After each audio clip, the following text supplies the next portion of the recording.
الحمدللہ الحمدللہ وحدہ والصلاة والسلام علی من لا نبی بعدہ اما بعد فاعوذ باللہ من الشیطان الرجیم بسم اللہ الرحمن الرحیم اليوم اکملت لکم دینکم واتممت علیکم نعمتی ورضیت لکم الاسلام دینا صدق اللہ مولانا العظیم۔ آیہ مبارکہ کا ترجمہ یہ ہے کہ آج کے دن ہم نے اپنا دین تمہارے اوپر مکمل کر دیا، نعمتیں تمام کر دیں، اور اسلام کو بطور دین تمہارے لیے ہم نے پسند کر لیا۔ مسلمانوں کا جو دین ہے اس دین کا نام ہے اسلام۔ اسلام کے مختلف معانی ہیں۔ ایک معنی تو اسلام کا سلامتی ہے۔ المسلم من سلم المسلمون من لسانہ و یدہ۔ نبی کریم صلی اللہ تعالیٰ علیہ وآلہ وسلم نے فرمایا، مسلمان وہ ہے جس کے ہاتھ اور زبان سے دوسرے مسلمان سلامت رہیں، محفوظ رہیں۔ المسلم من سلم المسلمون من لسانہ و یدہ، جس کی زبان اور جس کے ہاتھ سے دوسرے مسلمان محفوظ رہیں، ایسا شخص اصل میں مسلمان کہلوانے کا مستحق ہے۔ تو اس کا ایک معنی تو ہو گیا لفظ اسلام کا سلامتی، کہ مجھ سے کسی دوسرے شخص کو نہ خطرہ ہے، نہ خدشہ ہے، نہ اس کو کوئی ڈر ہے، نہ خوف ہے کہ میں اس پر کوئی تصرف کروں، میں اس پر کوئی زیادتی کروں، میں اس کا کوئی حق پامال کروں، میں اس کے اوپر کوئی زیادتی کروں، کیونکہ میں تو مسلمان ہوں، اور مسلمان کے ہاتھ اور زبان سے دوسرے لوگ محفوظ رہتے ہیں۔ سلامتی کا دین۔ اسلام کا ایک دوسرا ترجمہ ہم تسلیم سے کرتے ہیں۔ اسلام کا دوسرا ترجمہ ہم فرما برداری سے کرتے ہیں۔ مثلا کوئی شخص کہتا ہے کسی سے کوئی کام، اور جس سے کہا جاتا ہے وہ جواب میں کہتا ہے کہ میں نے تسلیم کر لیا، یعنی میں نے مان لیا۔ تو ایک معنی تو ہو گیا سلامتی کا، دوسرا معنی ہو گیا فرما برداری کا، تسلیم کر لینا، مان لینا، سر جھکا لینا، فرما برداری کرنا، اطاعت کرنا، سر تسلیم خم جو مزاج یار میں آئے، جو اللہ تبارک و تعالیٰ نے فرما دیا اور پیغمبر اقدس صلی اللہ تعالیٰ علیہ وآلہ وسلم نے فرما دیا، ان کے احکام، ان کے فرمانے کے سامنے میرا سر جھکا ہوا ہے۔ جھک جانا، مان لینا، اطاعت کرنا، فرما برداری کرنا۔ تو اسلام اصل میں ان دونوں چیزوں کا مجموعہ ہے۔ ایک اسلام سلامتی ہی سلامتی ہے، دوسرا اسلام تسلیم کرنے کا نام ہے، جب کہنے والا، بتانے والا، حکم دینے والا حکم دے دے تو اس کے حکم کے سامنے جھگڑا نہیں ہے، اس کے حکم کے سامنے انکار نہیں ہے، اس کے حکم کے سامنے لیت و لال نہیں ہے، اس کے حکم کے سامنے بحث اور مباحثہ نہیں ہے، اس کے حکم کے سامنے کھڑے ہو جانا نہیں ہے، بلکہ اس کے حکم کے سامنے جھک جانا، اس کے حکم کو تسلیم کر لینا، اس کے حکم کو مان لینا۔ تو یہ ہمارے دین کا ایک تعارف ہے۔ دنیا میں جتنے بھی مذاہب ہیں، ہر مذہب کا کوئی نہ کوئی نام ہے۔ کسی مذہب کا نام ہے یہودیت، کسی مذہب کا نام ہے عیسائیت، کسی مذہب کا نام ہے ہندو مت، کسی مذہب کا نام ہے بدھ مت، کسی مذہب کا نام ہے زرتشتزم۔ مختلف مذاہب ہیں، ان مذاہب کے مختلف نام ہیں۔ اصل میں اسلام صرف پیغمبر اقدس صلی اللہ تعالیٰ علیہ وسلم کا لایا ہوا دین نہیں ہے۔ اللہ تبارک و تعالیٰ نے آدم علیہ السلام تک جو اپنا پیغام پہنچایا، اس مذہب کا نام بھی اس زمانے میں اسلام تھا۔ ان کے بعد آنے والے انبیاء اللہ تبارک و تعالیٰ کی مزید تعلیمات لے کے آئے، تو گزشتہ مذہب منسوخ ہو گیا، اب نیا آنے والا مذہب وہ اسلام کہلائے گا۔ حضرت نوح علیہ السلام کے زمانے میں گزشتہ تعلیمات کو بھلا دیا گیا، لہٰذا گزشتہ مذاہب اور کتابیں منسوخ ہو گئیں۔ ان کی جگہ پہ جو نوح علیہ السلام دین لے کے آئے، اس دین کا نام تھا، لیکن موسیٰ علیہ السلام کی موجودگی میں بعض اوقات اس دین میں ترمیم کر دی گئی۔ آپ جانتے ہیں موسیٰ علیہ السلام جب بنی اسرائیل کی قوم کو لے کے گئے اور وہاں سے پھر اللہ تبارک و تعالیٰ سے گفتگو کرنے کے لیے کوہ طور پر تشریف لے گئے، تو قوم والوں نے پیچھے بچڑا بھی بنا لیا سونے کا، اس بچڑے سے آواز بھی آنے لگی، تو اللہ کی عبادت کی بجائے اس بچڑے کی پوجا اور پرستش شروع کر دی۔ یعنی نبی امت میں موجود ہے، نبی زندہ موجود ہے، وہ تھوڑی دیر کے لیے اپنے اللہ تبارک و تعالیٰ کے بلاوے پر چلا گیا تو قوم نے دین میں ترمیم کر لی، تبدیلی کر لی۔ موسیٰ علیہ السلام ناراض بھی ہوئے واپس آ کے، تو موسیٰ کے زمانے میں اس دین کا نام اسلام تھا، لیکن جب موسیٰ علیہ السلام کی موجودگی میں دین میں تبدیلی آ سکتی ہے تو جب وہ دنیا سے رخصت ہو گئے تب تو زیادہ آسان ہو گیا قوم کے لیے، تو تورات میں ترمیم کر لی، احکام میں تبدیلی کر لی، اور لے دے کے سودا کر کے بیع کر کے آیات کو بیچنا شروع کر دیا۔ مالدار شخص آ گیا، اس نے کوئی غلط کام کیا ہے تو اس کے بارے میں فتویٰ جاری کر دیا کہ یہ ٹھیک ہے، اور اس سے پیسے لے لیے۔ جیسے آج کے زمانے میں بھی ہمارے ہم بعض علماء سوء یہ کام کرتے ہیں، جائز کو ناجائز اور ناجائز کو جائز بنانے کی کوشش کرتے ہیں، لیکن قرآنی تعلیمات اٹل ہیں۔ تورات میں تبدیلی کر دی، ایک زمانہ گزر گیا، لوگوں نے اپنا دین ہی بدل لیا۔ پھر حضرت عیسیٰ علیہ السلام کو اللہ تبارک و تعالیٰ نے بطور پیغمبر مبعوث فرمایا، عیسیٰ علیہ السلام پر کتاب نازل فرمائی، انجیل۔ عیسیٰ علیہ السلام نے لوگوں کو دوبارہ اس دین کی طرف بلایا، تو عیسیٰ علیہ السلام کے دین کا نام بھی اسلام تھا۔ جب عیسیٰ علیہ السلام کو آسمانوں پر اٹھا لیا گیا تو لوگوں نے انجیل جو ان پر نازل ہونے والی کتاب تھی اس میں تبدیلی کر دی، اس میں تحریف کر دی، اس قدر تحریف کر دی کہ اس وقت بھی ہزاروں کی تعداد میں اناجیل ہیں جو دستیاب ہیں۔ ہمارا تو ایک قرآن ہے نا، لیکن اناجیل نصارہ کے ہاں بے شمار ہیں، کم از کم 4 اناجیل تو سب مانتے ہیں۔ یعنی کتاب تو اللہ کی ایک ہی تھی نا، اس کا نام تھا انجیل، لیکن اس وقت ہر عیسائی کم از کم 4 انجیلیں مانتا ہے، 1 نہیں، 2 نہیں، 3 نہیں، 4۔ چاروں ایک دوسرے کے ساتھ مختلف ہیں، بعض احکام ایک جیسے، بعض احکام مختلف۔ تو اس وقت عیسائیت بھی پوری طرح سے حضرت عیسیٰ علیہ السلام کے احکام کے تابع نہیں ہے، یہودیت بھی پوری طرح سے حضرت موسیٰ علیہ السلام کے احکام کے تابع نہیں ہے۔ اچھا، نام بھی ادیان کا بدل لیا، موسیٰ لے کے آئے اسلام، انہوں نے بنا دیا اس کا نام یہودیت، کیونکہ یہودا ایک شخص کا نام ہے موسیٰ علیہ السلام کی اولاد میں سے، تو اسی کے نام سے یہودیت رکھ دیا۔ عیسیٰ علیہ السلام کے دین کا نام تو اسلام تھا، لیکن بعد میں اس دین کا نام کرسچینٹی رکھ لیا، عیسائیت۔ نبی کریم صلی اللہ تعالیٰ علیہ وآلہ وسلم کا لایا ہوا دین جسے ہم دین محمدی کہتے ہیں، اس کا اصل نام دین اسلام ہے۔ بعض لوگوں نے شخصیات کے نام کے ساتھ دینوں کے نام منسوب کر دیے۔ موسیٰ علیہ السلام کے پیروکار وہ یہودی کہلائے، یہودا کے نام سے منسوب ہو گئے۔ عیسیٰ علیہ السلام کے پیروکار عیسائی کہلائے، وہ عیسائیت وہ حضرت عیسیٰ علیہ السلام کے نام کے ساتھ منسوب ہو گئے۔ لیکن محمد عربی صلی اللہ تعالیٰ علیہ وآلہ وسلم کا پیروکار مسلمان کہلاتا ہے، اور نبی کریم صلی اللہ تعالیٰ علیہ وسلم کا لایا ہوا دین اسلام کہلاتا ہے، اور پیغمبر اقدس صلی اللہ تعالیٰ علیہ وسلم پر نازل ہونے والی ایک ہی کتاب ہے، اس کتاب کا نام قرآن ہے۔ دنیا جہان کا مسلمان کسی مسلک، کسی مکتبہ فکر سے تعلق رکھتا ہو، وہ ایک ہی قرآن کو مانتا ہے، اور الحمد سے بالناس تک کسی ایک آیت کا انکار نہیں کرتا۔ قیامت تک یہ دین محفوظ ہے۔ تو ایک انفرادیت تو اسلام کی یہ ہے باقی ادیان کے ساتھ، کہ ہر مذہب یا تو اس مذہب کے لانے والے کے ساتھ منسوب ہو گیا یا اس مذہب کی کسی بڑی شخصیت کے ساتھ منسوب ہو گیا۔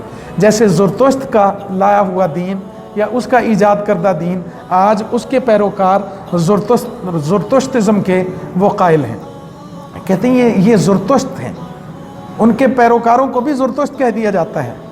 اسی کی پرستش، اسی کی پوجا۔ ایک دوسرا کمال یہ کیا انہوں نے کہ جو لانے والا تھا دین کا، اسی کی پوجا اور پرستش شروع کر دی۔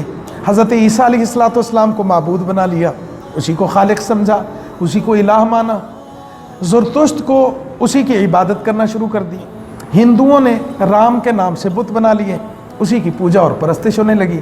لیکن اسلام 1500 سال کم و بیش ہونے کو آئے ہیں، نہ اس میں ذرہ برابر تبدیلی آئی۔ بنیادی مصادر جسے ہم قرآن کہتے ہیں، کوئی تبدیلی نہیں ہے۔ بنیادی نام اسلام، کوئی تبدیلی نہیں ہے۔ بنیادی تعلیمات، کوئی تبدیلی نہیں ہے۔ جس نام سے ہمیں نبی کریم صلی اللہ تعالیٰ علیہ وسلم نے منسوب کیا، مسموم کیا، وہی ہمارا نام ہے، مسلمان۔ دین کا جو نام بتایا اسلام، وہ آج بھی اسلام ہی ہے۔ تو یہ جو ہماری کتاب ہے جس کا آج سے ہم انشاءاللہ مطالعے کا آغاز کریں گے، اس کا نام ہے دینیات۔ سید ابو الاعلیٰ مودودی رحمۃ اللہ تعالیٰ علیہ کی کتاب ہے۔ اسلام کے جو مبادی ہیں، ابتدائی تعارف، بنیادی چیزیں جس سے ہر مسلمان کو واقف ہونا چاہیے، اس کا تذکرہ ہے۔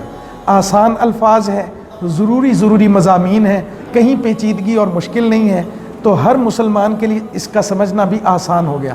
آج ہمارے ہاں ایک مشکل یہ بھی ہے کہ بعض اوقات ہم علماء کی مجلس میں جاتے ہیں، ان کی مجلس میں بیٹھتے ہیں، توجہ بھی پوری ہوتی ہے، لیکن اصطلاحات اتنی مشکل استعمال کی جاتی ہیں کہ سمجھنے والا توجہ کے باوجود اس بات کو سمجھ نہیں سکتا۔ تو الفاظ آسان ہو گئے، بات سمجھ میں آ جائے گی، دیسی بندہ بھی سمجھ جائے گا، جو پڑھا لکھا نہیں ہے وہ بھی سمجھ جائے گا۔ دوسرا، جتنے بنیادی مضامین ہیں ان تمام کا احاطہ کر لیا ہے۔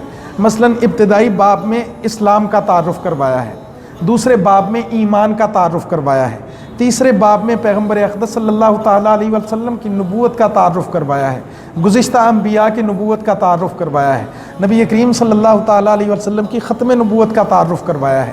اس کے بعد ایمانیات کے مضامین آ گئے ہیں کہ ہم کن کن چیزوں پر ایمان رکھتے ہیں، کون کون سی ایسی چیزیں ہیں جس سے اگر تھوڑا سا دائیں بائیں ہو گئے ہم اسلام سے خارج ہو جائیں گے، اس کا تعلق ایمانیات کے ساتھ ہے۔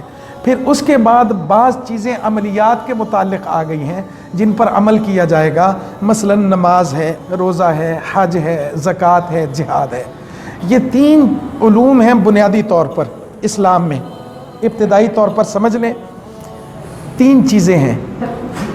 اول چیز تو ہے ایمانیات، ایمان، اس میں کرنا کرانا آپ نے کچھ نہیں ہے، صرف آپ نے ماننا اور یقین رکھنا ہے، آپ نے کرنا کچھ بھی نہیں ہے، صرف ماننا ہے اور اس پر اعتقاد اور یقین رکھنا ہے۔ سب سے بنیادی اور اہم شق اسلام میں یہی ہے۔ آپ نے ان میں سے جن کا تعلق ایمانیات کے ساتھ ہے، یعنی توحید، یعنی رسالت، یعنی ملائکہ، یعنی قیامت، یعنی برزخ، یعنی جنت، جہنم، تقدیر، ان چیزوں پر ایمان رکھنا، ماننا، تسلیم کر لینا، یقین رکھنا، یہ اتنی اہم ہے کہ اگر آپ اس میں تھوڑا سا بھی دائیں بائیں ہوئے تو پھر یوں سمجھیں کہ آپ اسلام سے دائیں بائیں ہو گئے، ٹھیک ہے نا؟ ایمانیات اتنا اہم مضمون ہے کہ آپ اس سے تھوڑا سا دائیں بائیں ہوئے تو سمجھو آپ کا اسلام بھی دائیں بائیں ہو گیا، آپ مسلمان ہی نہیں رہے۔ اللہ پر ایمان میں شکوک و شبہات آ جائیں، رسالت کے باب میں شکوک و شبہات آ جائیں، فرشتوں کے باب میں شکوک و شبہات آ جائیں، قیامت کے باب میں شکوک و شبہات آ جائیں، جنت، جہنم اور انعامات اور سزاؤں کے باب میں شکوک و شبہات آ جائیں، اللہ کی کتابوں کے بارے میں شکوک و شبہات آ جائیں، قرآن کے بارے میں شکوک و شبہات آ جائیں، تو آپ کسی سب کے ماننے کے باوجود ایک کا انکار کر دیا تو دائرہ اسلام سے خارج۔ ایمانیات کا تعلق اسلام، ایمان یا کفر کے ساتھ ہے، ٹھیک؟ یہ ایک علم ہے، اس علم کا نام ہو گیا ایمانیات۔ اس علم کو کہا جاتا ہے اصطلاحاً علم الکلام۔ اس علم کے ماہر کو کہتے ہیں متکلم، جو ایمانیات کے مضامین آپ کو سمجھاتا ہے اور بتاتا ہے۔ اس کے بعد دوسرا عنوان ہے، دوسرا عنوان ہے عمل کا، جہاں ماننا تو ہے ہی لیکن ماننے کے ساتھ ساتھ عمل بھی کرنا ہے، جیسے کہ نماز آ گئی، جیسے کہ روزہ آ گیا۔ صرف ماننے سے بات نہیں بنے گی بلکہ کرنا پڑے گا۔ میں نے مان تو لیا کہ نماز ہے، 5 اوقات کی ہے، فرض ہے، ٹھیک ہے، ایمان میرا قائم ہے، میں مسلمان ہوں، لیکن میں نماز پڑھتا نہیں، تو اس کا تعلق اسلام اور کفر کے ساتھ نہیں، اس کا تعلق گناہ اور ثواب کے ساتھ ہے۔ سمجھ گئے بات آپ؟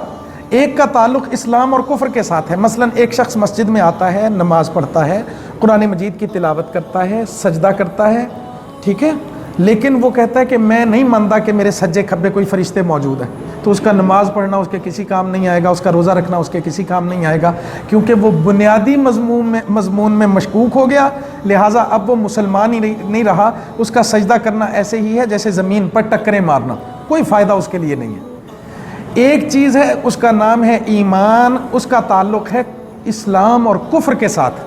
ایمانیات کے بنیادی مضامین میں نے آپ کے گوش گزار کر دیے، توحید، رسالت، کتابیں، ملائکہ، قیامت، جنت، جہنم، سوال، جواب، برزخ، یہ ساری چیزیں ان کا تعلق کس کے ساتھ ہے جی؟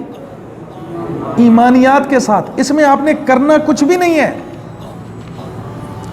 کوئی ایکشن آپ سے مطلوب نہیں ہے، صرف ماننا مطلوب ہے، تسلیم کرنا مطلوب ہے، یقین رکھنا مطلوب ہے۔ اگر یقین اس پر نہیں رہا تو آپ دائرہ اسلام سے خارج ہو گئے، آپ یا ہم یا کوئی بھی شخص وہ دائرہ اسلام سے خارج ہو گیا۔ اس کا تعلق یہ ایمانیات۔ پھر عملیات کا شعبہ آ گیا، نماز، روزہ، حج، زکوٰۃ، ستر، پردہ، لباس، خوراک، رزق حلال، بے شمار چیزیں ہیں نا۔ تو اس کے لیے ایک علم متعارف ہو گیا، اس علم کو کہا گیا یہ علم الفقہ ہے۔ علم الفقہ، علم الفقہ کیا بتائے گا؟ یہ بتائے گا نمازیں کتنی ہیں، نماز کس طرف رخ کر کے پڑھی جائے گی، نماز سے پہلے وضو کیا جائے گا، وضو کے کیا فرائض ہیں، نماز میں کتنی رکعتیں ہیں، رکعتوں میں کیا پڑھا جائے گا، نماز کا کیا طریقہ کار ہے، رکوع کیا ہے، سجدہ کیا ہے، اس میں کیا پڑھا جائے گا، کب نماز ہو جائے گی، کب نماز نہیں ہوگی، کن اوقات میں سجدہ جائز ہے، کن اوقات میں سجدہ جائز نہیں ہے۔ قرآن مجید ہے، مان تو لیا کہ قرآن ہے، اس کو پڑھنا کیسے ہے؟ ہاتھ صاف، وجود صاف، جسم پاک، پھر تجوید، آداب، تراجم، یہ سارے۔ اس کا تعلق کس کے ساتھ ہے؟ فقہ کے ساتھ۔ حج کیا جائے گا، حج کس پر فرض ہے، اس کا نصاب کتنا ہے، کون جا سکتا ہے، کس پر سے حج ساقط ہو گیا، کون سا حج مقبول ہے، کون سا حج غیر مقبول ہے، حج کی شرائط کیا ہے، حج کے مناسک کیا ہیں، یہ علم الفقہ ہے۔ روزہ کب سنت ہوتا ہے، کب نفل ہوتا ہے، کب فرض ہوتا ہے، کب مکروہ ہوتا ہے، کب روزہ رکھنا جائز ہے، کب روزہ رکھنا حرام ہے، یہ علم الفقہ ہے، کیونکہ اس کا تعلق کرنے یا نہ کرنے کے ساتھ ہے۔ ایمان کا تعلق ماننے یا نہ ماننے کے ساتھ ہے، فقہ کا تعلق کرنے یا نہ کرنے کے ساتھ ہے۔ علم الکلام آپ سمجھ گئے، عقیدہ، علم الفقہ آپ سمجھ گئے، عمل، حلال حرام، جائز ناجائز، طریقہ کار۔ ایک تیسری چیز، اچھا اس میں اختلاف ہو سکتا ہے، بعض کہتے ہیں نماز پڑھنی ہے، 5 اوقات پڑھنی ہے، وضو ایسے کیا جائے گا، ہاتھ آپ نے یہاں باندھنے ہیں، ایک کہتا ہے آپ نے ہاتھ یہاں باندھنے ہیں، ایک کہتا ہے امام کے پیچھے قرات کی جائے گی، ایک کہتا ہے امام کے پیچھے خاموش کھڑے ہونا ہے، ایک کہتا ہے کہ جہری نماز میں آمین اونچی آواز میں پڑھا جائے، ایک کہتا ہے آمین سری آواز میں پڑھا جائے، ایک کہتا ہے موضوع پر مسح جائز ہے، ایک کہتا ہے نہیں وضو پورا کیا جائے گا۔ یہ فقہی اختلاف ہے، یہ علماء کے درمیان بالعموم ہو جاتا ہے۔ اس کا تعلق جائز اور ناجائز کے ساتھ نہیں، اس کا تعلق راجح اور مرجوح کے ساتھ ہے۔ روایات ساری موجود ہیں، ایک مجتہد کہتے ہیں یہ کام بہتر ہے، دوسرا کہتے ہیں نہیں یہ اس طرح سے بہتر ہے۔ دلیل ہر چیز کی موجود ہے، دلیل اس کی بھی موجود ہے، دلیل اس کی بھی موجود ہے، دلیل مسح کی بھی موجود ہے، دلیل غسل کی بھی موجود ہے، یعنی پیروں کو دھونا، دلیل ہر چیز کی موجود ہے۔ لیکن آپ کہتے ہیں کہ مجھے یہ چیز زیادہ مناسب لگتی ہے، دوسرا کہتا ہے مجھے یہ چیز زیادہ مناسب لگتی ہے، تو اس کا تعلق جائز اور ناجائز کے ساتھ نہیں ہے، اس کا تعلق راجح اور مرجوح کے ساتھ ہے۔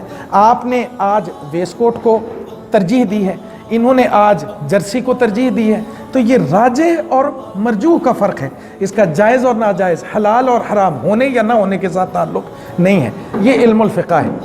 ہمارے ہاں سب سے زیادہ جھگڑے اسی بنیاد پر ہیں۔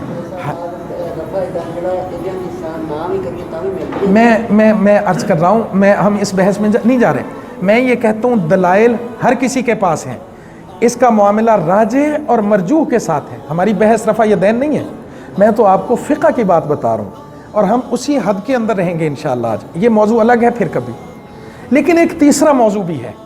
تیسرا موضوع یہ ہے، ایک شخص کے اندر ایمان بھی ہے، ایک شخص نماز بھی پڑھتا ہے، لیکن اس کی نماز کو اور خوبصورت بنانا، روزہ رکھتا ہے ایمان کے ساتھ لیکن اس کے روزے کو اور خوبصورت بنانا، حج کرتا ہے ایمان کے ساتھ لیکن اس کے حج کو اور خوبصورت بنانا، تو اس علم کا نام رکھ دیا علم السلوک یا علم التصوف یا علم الاخلاق۔ کہ نماز تو دیکھیں، ایک شخص مسلمان ہے، اس نے وضو پورا کیا، اس نے نماز پڑھی، نماز آپ کے نزدیک ہو گئی، میرے نزدیک بھی ہو گئی، اللہ کے نزدیک تو تبھی ہوگی اگر اس نماز میں ریاکاری نہ ہو، اگر اس نماز میں ریاکاری نہ ہو۔ دیکھو نماز کو اس نے مان بھی لیا، اس مسلمان ہے، پھر وہ نماز پڑھ بھی رہا ہے، اس نے نماز کے لوازمات بھی سارے ادا کیے، ہاتھ اٹھائے بھی، ہاتھ باندھے بھی، رکوع، سجدہ، قعدہ، جلسہ، سلام، دعا، سارا کچھ کیا۔ آپ بھی کہیں گے، میں بھی کہوں گا نماز ہو گئی. لیکن بعض لوگ ایسے ہیں جو نمازیں تو پڑھتے ہیں لیکن ان کی نمازیں اللہ کے ہاں مقبول نہیں ہیں. تو کوئی تیسرا علم بھی ہونا چاہیے جو ان غیر مقبول نمازوں کو مقبول نمازوں میں بدل دے. ایک شخص روزہ رکھتا ہے, لوگوں نے دیکھا کہ وہ فجر کی اذان سے لے کے مغرب کی اذان تک بھوک اور پیاس میں ہے, وہ مسلمان بھی ہے, لیکن نبی کریم صلی اللہ تعالیٰ علیہ وآلہ وسلم نے فرمایا من صام ان یرائی فقد اشرکا, جس نے روزہ رکھا کہ دکھائے لوگوں کو اس نے تو شرک کیا. تو اس کا روزہ رکھنا, بھوکا پیاسا رہنا اللہ کے ہاں مقبول نہیں ہوا. تو اب کوئی تیسری شکل بھی ہونی چاہیے علم کی جو اس کے روزے کو غیر مقبول سے کیا بنا دے, مقبول بنا دے, اس کے روزے کو مردود سے کیا بنا دے, مقبول بنا دے, اللہ تبارک و تعالیٰ کی بارگاہ میں اس کی وقت اور قدر و قیمت ہو جائے. تو اس کے لیے علم ایک علماء نے بنا دیا خاص, جو خاص بزرگوں کے پاس بیٹھ کے, اکابر کے پاس بیٹھ کے اصلاح کا علم, اصلاح باطن کا علم, تصوف کا علم, سلوک کا علم. نماز پڑھے تو اس میں ریاکاری نہ ہو, نماز پڑھے تو اس میں خشوع ہو, خضوع ہو, توجہ ہو, عاجزی ہو, بندگی ہو, غلامی ہو. ٹھیک ہے نا. اب نماز کیا ہو گئی, پہلے نماز تھی, اب نماز خوبصورت ہو گئی, اب نماز مزین ہو گئی. نماز ہو تو آدمی فجر پڑھے تو اس کو ظہر تک انتظار رہے کہ کب وقت آئے گا کہ میں دوبارہ اللہ کی بارگاہ میں جاؤں, اور خوبصورتی آ گئی. ظہر پڑھے تو عصر کا منتظر رہے کہ کب وقت آئے کہ اللہ کی بارگاہ میں حاضری ہو, اور خوبصورتی ہو جائے. روزہ رکھے تو قدم قدم پر اس کو خیال رہے کہ میں نے اللہ تبارک و تعالیٰ کو راضی کرنا ہے. تو یہ 3 بنیادی علم آ گئے جی, 3 بنیادی علم. ایک کا تعلق کس چیز کے ساتھ ہے جی, ایمانیات. اس کا تعلق ایمان یا کفر کے ساتھ ہے. ایک بندہ کہے میں اللہ کو نہیں مانتا, اب وہ 100 نمازیں پڑھے, 100 روزے رکھے, بھوکا اور پیاسا رہے. جواز صاحب ڈائٹنگ کرے, 12 گھنٹے 14 گھنٹے ڈائٹنگ کرے تو روزہ ہو جائے گا؟ نہیں ہوگا. اس کے لیے پہلے اللہ تبارک و تعالیٰ پر ایمان ضروری ہے, قرآن پر ایمان ضروری ہے, رسولوں پر ایمان ضروری ہے, ختم نبوت پر ایمان ضروری ہے, فرشتوں پر ایمان ضروری ہے, قیامت, وقوع قیامت, حساب کتاب, جنت جہنم, جنت کی نعمتیں, جہنم کی سزائیں, ان پر ایمان ضروری ہے. اب ایمان میں کرنا کیا ہے جی, آپ نے کچھ نہیں کرنا, صرف ماننا. میں کہتا ہوں یہ کی جانا ہے جی, منن سے کچھ جانا ہے. ہم جو بحث لے کے بیٹھ جاتے ہیں, یہ بحث کیوں ہم لے کے بیٹھتے ہیں؟ ہم کہتے ہیں اللہ ہے, اس کا کوئی شریک نہیں ہے, اس کے علاوہ کوئی سجدے کے لائق نہیں, اس کے علاوہ کوئی معبود نہیں, اس کے علاوہ کوئی عبادت کے لائق نہیں. میرا رازق, میرا مالک, میرا مختار اللہ تبارک و تعالیٰ ہے, میرا خالق اللہ تبارک و تعالیٰ ہے. میں نے جان اسی کو دینی ہے, سوال جواب اسی کے سامنے ہوں گے, میں جواب دہ اسی کے سامنے ہوں, بندہ اسی کا ہوں, غلام اسی کا ہوں. انبیاء معصوم ہیں, معصوم عن الخطا ہیں, ان سے گناہ سرزد نہیں ہوتا. آدم علیہ السلام سے لے کے محمد عربی صلی اللہ تعالیٰ علیہ وسلم تک کم و بیش 1,24,000 انبیاء, بعض معلوم ہیں بعض نامعلوم ہیں. کوئی بستی اللہ تبارک و تعالیٰ نے نہیں چھوڑی جہاں اللہ تبارک و تعالیٰ نے اپنا ہادی, اپنا ہدایت دینے والا, اپنا پیغام پہنچانے والا نہ بھیجا ہو. وہ ہندوستان میں بھی آئے ہوں گے, وہ ایشیا میں بھی آئے ہوں گے, وہ افریقہ میں بھی آئے ہوں گے, وہ عرب میں بھی آئے ہوں گے, وہ عجم میں بھی آئے ہوں گے. کسی کا نام نوح ہوگا, کسی کا نام عزیر ہوگا, کسی کا نام موسیٰ ہوگا, کسی کا نام یوسف ہوگا, کسی کا نام یونس ہوگا, کوئی ادریس کہلائے گا, کسی کا نام یحییٰ ہوگا, کوئی شعیب ہوں گے, کوئی عیسیٰ ہوں گے, کسی کا نام محمد عربی صلی اللہ تعالیٰ علیہ وسلم. سارے معصوم ہیں, ان سے گناہ سرزد نہیں ہوتا. یہ ایمانیات کے مباحث ہیں. یہ کچھ کرنا پیا جی سانو نہیں, یہ صرف مننا ہے. اسی ایویں خام خواہ آدم نے ہے گناہ کرتا سی, آدم نے ہے غلطی کرتی سی, یونس نے ہے غلطی کرتی